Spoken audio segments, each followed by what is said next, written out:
नमस्कार, मी ऋतुजा तुमच्या सर्वांचं खूप खूप स्वागत करते माझ्या आणखीन एका नवीन ब्लॉगमध्ये.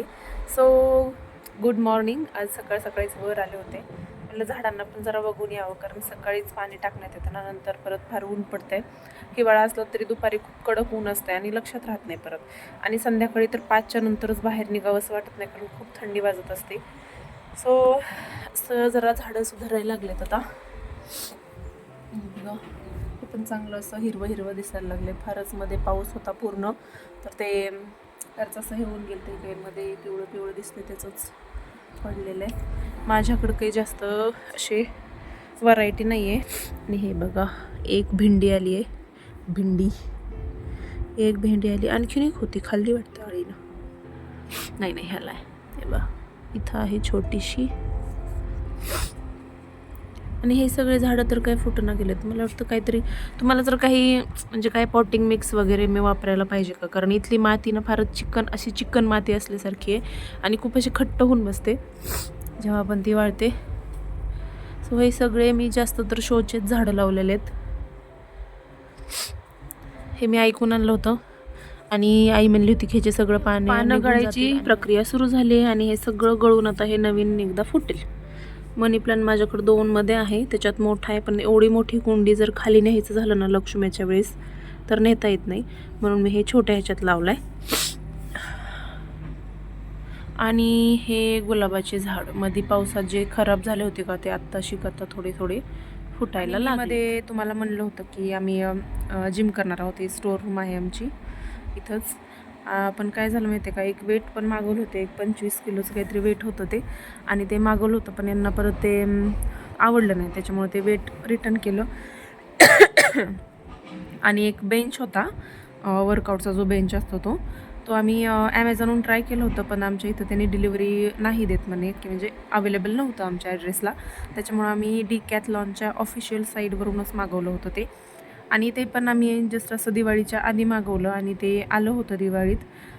इकॉम एक्सप्रेसला आय थिंक काहीतरी होतं. आणि इथं जे ऑफिस आहे इकॉम एक्सप्रेसचं ते बंद होतं तेव्हा. आणि त्यांच्या म्हणजे लिंकवर किंवा वेबसाईटवर त्या काहीच आम्हाला म्हणजे अपडेटच दाखवत नव्हते. फक्त शिपिंगचा त्यांचा दिवाळी झाल्यास त्यांनी परत हे केलं, कारण दिवाळीत त्यांना पण वेळ नव्हता हे सगळं बघायला.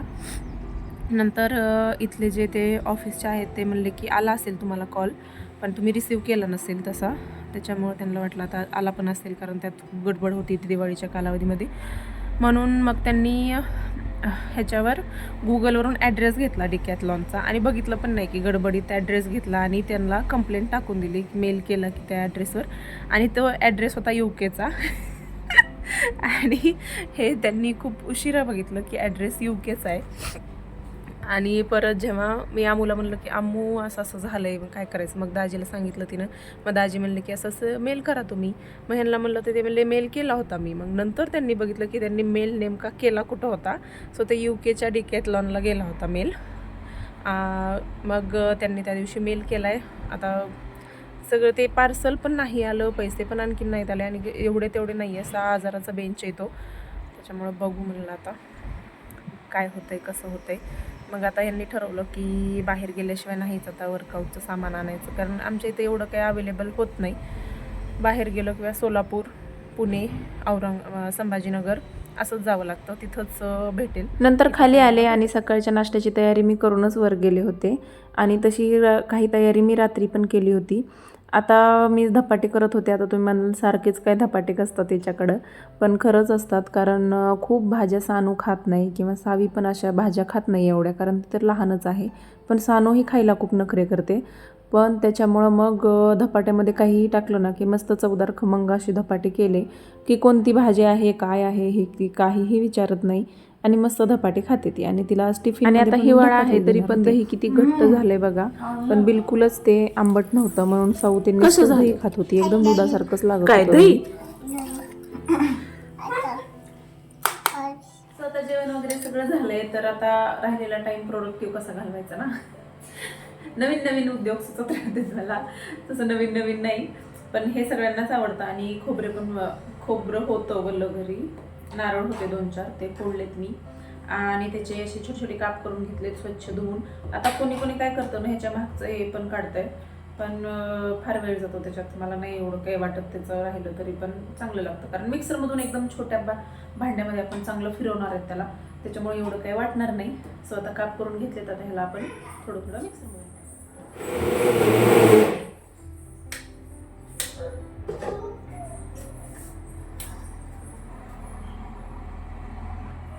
सो हे असं खोबऱ्याचं मिक्सरमधून काढलं मी खोबरं, आणि हे बघा किती फाईन एकदम पेस्ट नाही, फाईन असं बारीक झालेलं आहे.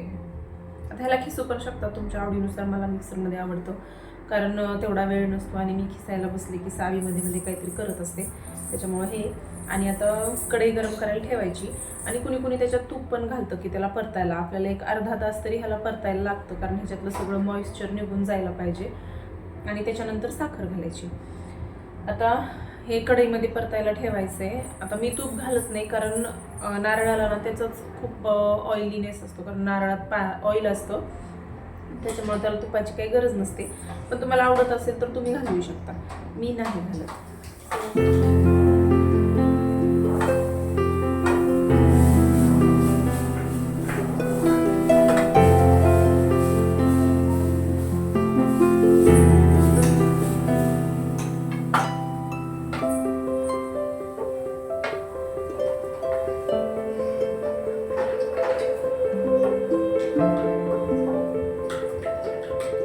आता कढईत खोबरं टाकलं ना तर ते दर 2 मिनटाला किंवा मिनटाला म्हणलं तरी पण चालेल, त्याला सारखंच हलवत राहावं लागतं, कारण खाली थोडंसं चिटकलं ना की सगळं खोबरं लाल होऊन जातं.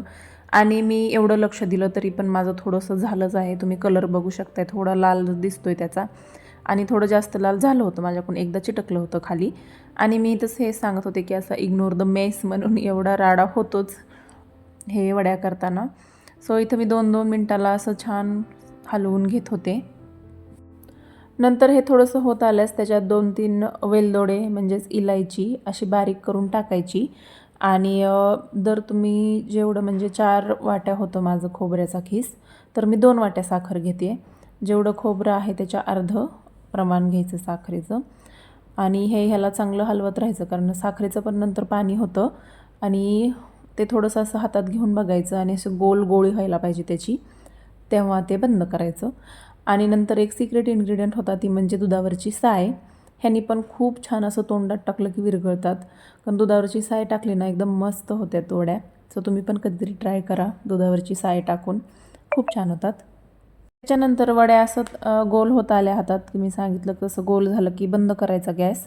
आणि ह्याला पण ना तूप लावायची गरज नाही ताटाला पण, कारण त्या नाही चिटकत. तरी पण तुम्हाला आवडत असेल तर तुम्ही लावू शकता. ताटाला तूप लावायचं आणि सगळं मिश्रण ताटात काढून घ्यायचं. बरं, ते आता फार गरम असतं, त्याच्यावर एकदम असं दाबून त्याला ठेवायचं असतं, म्हणून मी हातात कॅरी बॅग घालते आणि त्याला चांगलं कडेकोपऱ्याने सगळं दाबून घ्यायचं चांगलं मस्त चांगलं. आणि नंतर त्याचे गरम आहे तोपर्यंतच त्याला कट मारून घ्यायचे, आणि मस्त अशा वड्या तयार होतात तुमच्या.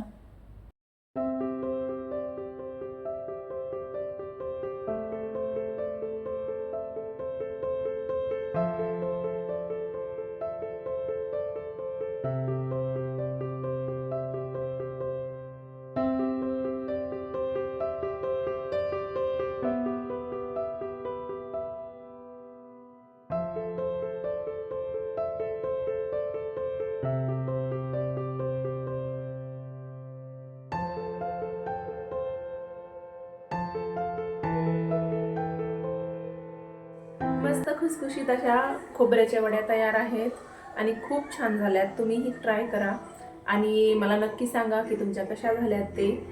चला तर मग आपण भेटू अशाच पुढच्या ब्लॉगमध्ये. तोपर्यंत बाय बाय, आणि मला लाईक शेअर सबस्क्राईब करायला विसरू नका. बाय.